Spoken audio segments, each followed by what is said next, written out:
Welcome to the Sisters on the Hill, the podcast from the Sisters of St. Benedict in Ferdinand. We are one of the largest communities of Benedictine women in the United States. And on this podcast, you'll get an inside look at life at the monastery, our work and ministries, programs, opportunities, and more. Hello, welcome to the Sisters of St. Benedict Ferdinand's podcast. Today I have here with me Sister Jennifer Miller, and she's going to be talking to us about working with our elder sisters, our sympectae, as Benedict would call them. And just a little random thought and fact about Sister Jennifer and I is that we are both sets of triplets, and you're going to hear from both of us. Maybe down in the future, we will have a podcast about being a multiple birth, but today we're going to be talking about working with our sisters. So, Sister Jennifer, thank you for being here with me today. Can you tell me just like where you're from, how long you've been in community? Sure. I'm from Evansville, Indiana, and I entered the monastery in 1964 following graduation from Modern Day High School. It's really kind of interesting because 9 women from our graduating class entered Ferdinand. Wow. 10 altogether entered religious life. So it was exciting. And one of my sisters actually entered with me. She was here for a few years. It's been a long time. What kind of ministries did you do before you do the ministry you do now? Oh, my goodness.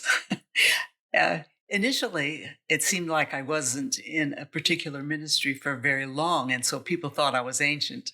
But I began by teaching in elementary schools, and then I went on to high school. Then I was a campus minister at the University of Evansville and later at Purdue University. And I was asked to come back to Evansville as the diocesan director of youth ministry for a couple of years. Then I got into parish ministry, and that was for a long time. That was for 21 years, I think. And after that, they asked me to be a hospice chaplain. And there was such a strong link there. I loved it. It seems like, I know it sounds strange because I spent so much of my time with youth, but it seemed like that incorporated everything I'd learned and then some. I loved my work as a chaplain for hospice. And after a few years, Sister Barbara Lynn called, and she was the prioress, and she asked that I come up and work in mission advancement. So that's what brought me back to the monastery. And after a few years in mission advancement, because of Sister Eileen's death, they had a need for somebody to work in pastoral care with our senior sisters. And I said, that sounds a whole lot like my hospice work. Mm-hmm. I think maybe that's the call. Mm-hmm. So that's what I've been doing. So can you tell us if someone's listening and they don't know what it means to have pastoral care for our senior sisters, what kind of things do you do in that ministry? Oh, my goodness. Probably a little bit of everything, right? You're right. I think probably the bottom line is if the sisters with whom I work feel a deeper, more definite love of God for them and a more definite, deeper love of the community for them, then my ministry is successful. Mm. That's the bottom line. But in terms of the way we have our jobs or our task divided, the primary one for me is praying with the sisters each day. We pray evening prayer together each day, just as they do in the monastery. We have the Psalms, we don't always sing. Sometimes we recite. It depends on the voices available. We have petitions, we have the responses, the antiphons. What we can do as a small group is really sometimes preferable because we can mention if there are certain individual sisters who are sick at the time, having surgery, if there are family members who especially need prayer, we can add all those at that time. We also find that having that special time every day at 4:00 also gives us a framework for having like a meeting. It's almost like the family supper table. You can come together and you say what happened during the day, what happened at school, what was on the way home, so they can talk about how they're feeling about things, what happened at Scenic. They can ask about things at the monastery. I feel like I'm a conduit with information and just what's happening. Another thing that happened one day is that one of our sisters, who has a wonderful sense of humor, said something funny. She just heard a joke, and it was a riot. It was really funny, and everybody laughed. And I thought, we need that kind of balance. And so what I do is I go online and I get some simple jokes, Mm. one-liners, and she shares those every day at the end of prayer. Oh, nice. And that's, again, a super important thing. So just like in our monastery, we have deaneries, we have small groups of people. So currently our 7 sisters who are at Scenic Hills come together, and we're like a deanery meeting almost every day. This is what's happening. This is what we care about. Do we need to do this? And then we do have the meetings once a month so that we can determine if there's anything special we need to do.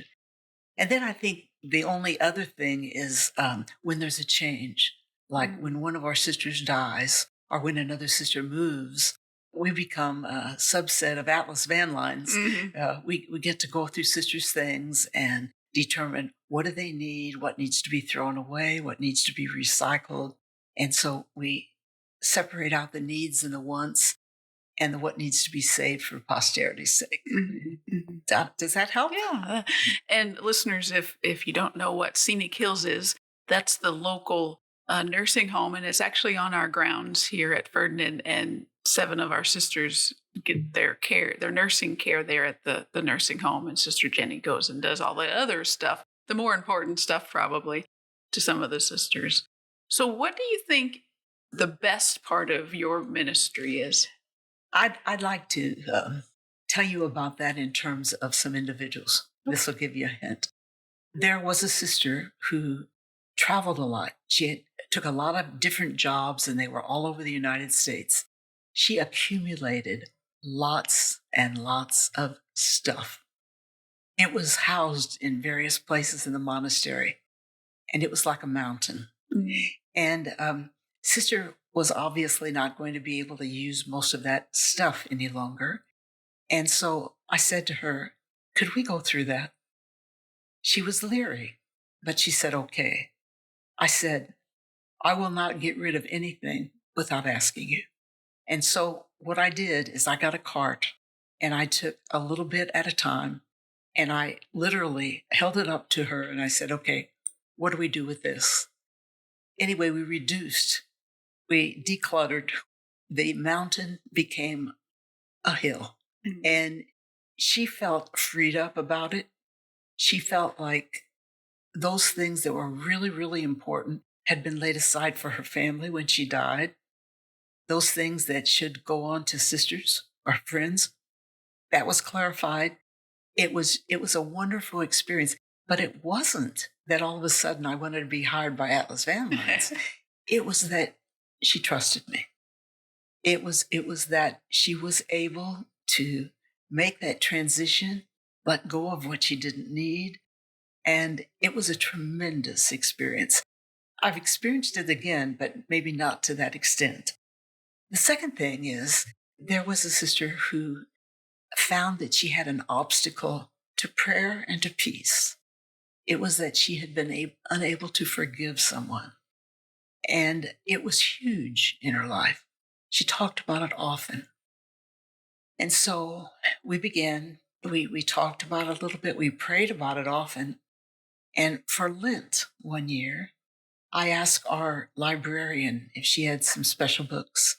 And she had one that wasn't real thick, but a good one on forgiveness. Sister read that book. And with the prayer and the talk and the book, again, she got freed up. She was able to let go. And suddenly she loved that sister, and she no longer had that impediment. It was wonderful. So that is an aspect of my job that I love. And finally, I like to celebrate people. I like for our sisters to know that they're important. So we had one of our sisters who, it wouldn't have been a good thing for her to come up to the monastery. So what could we do to celebrate her special birthday? And we did a simple thing. she loved paydays. And so we got a bunch of those little paydays and put them in a big basket. And we asked all the sisters to write on a great big poster board a little note of happy birthday. So she saw this big sign. She had the paydays. Lots of our sisters came down to be with her and sing to her. And she felt like $1 million. Mm-hmm. What that taught me is that it's not that you have to do great big things. Small things are enough.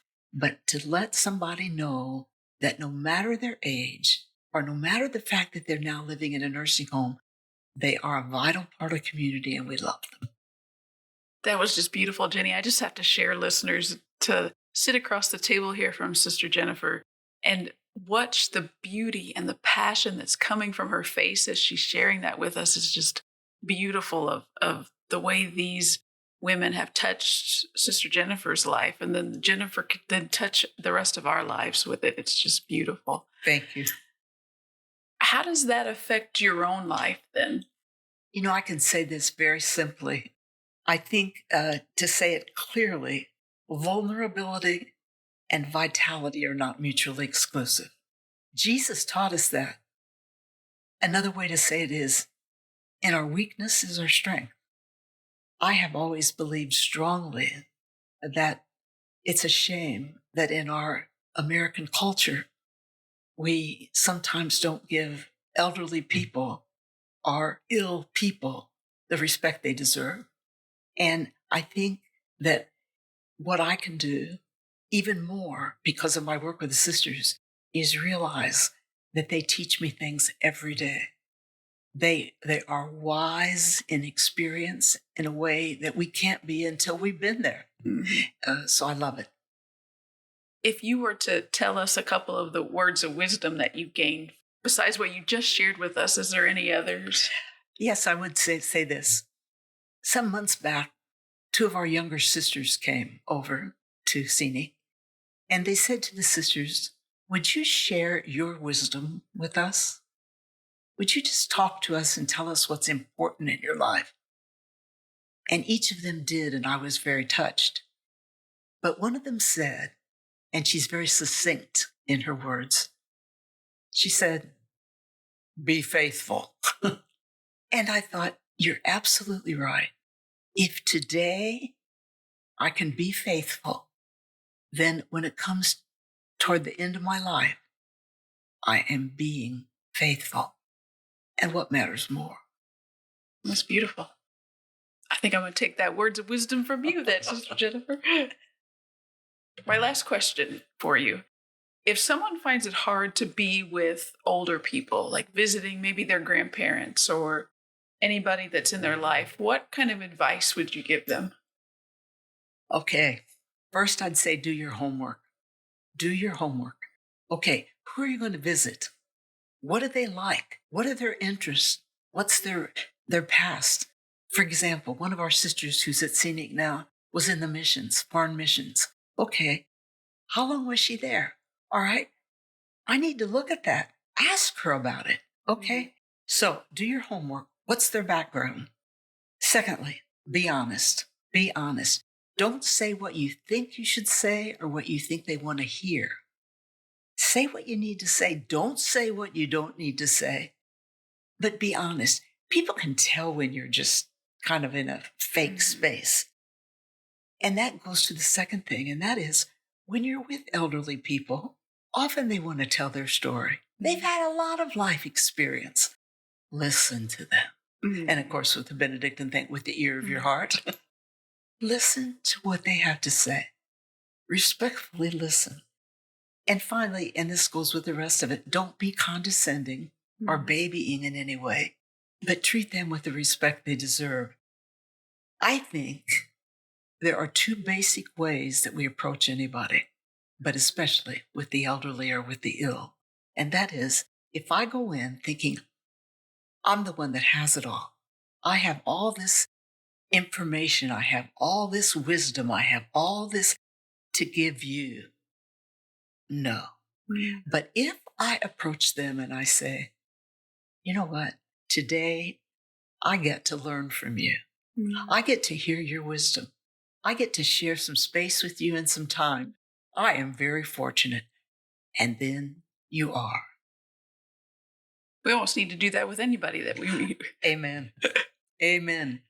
So, Sister, I've been ending the podcast the same, and I have some questions for you that I want you to just answer what comes first. Okay. Are you a coffee or a tea person? Ooh, neither very much, but I would more tend to tea. I do not drink coffee.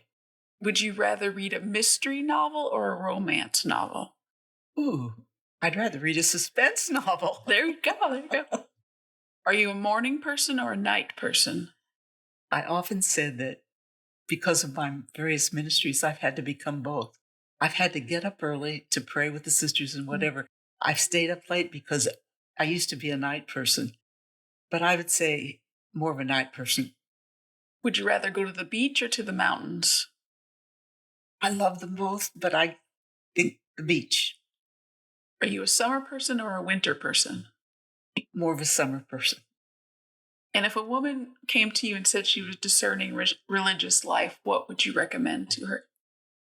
I would tell her to pray for guidance. I would tell her, again, to do her homework, to be aware of why she's interested, what draws her. For example, if she finds that she's a very hospitable person, then what community would have hospitality in their charism? If she's basically a teacher, would there be an order or a congregation that's basically a teaching order or has that kind of background? Mm-hmm. But even more,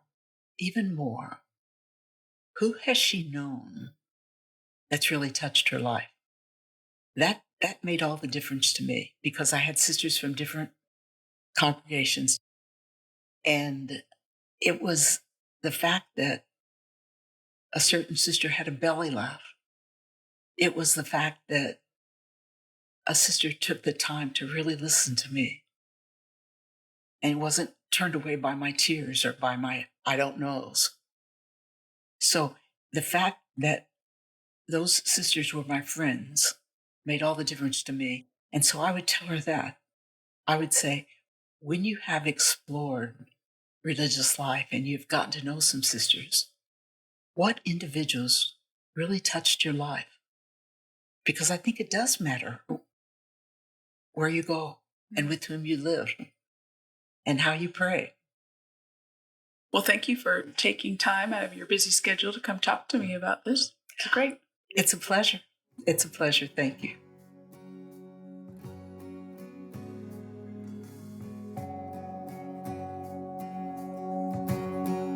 Thanks for listening to this episode of the Sisters on the Hill. If you're interested in exploring what life as a sister looks like and whether you're being called to that life, reach out to us at vocation@thedome.org. This podcast was recorded at Monastery Immaculate Conception in Ferdinand, Indiana, and was made possible by funds from our philanthropic circle, the Women of the Rule. Follow us on social media at Ferdinand OSB or visit us at thedome.org to learn more. That's THEDOME.org. Thanks again for listening and have a blessed day.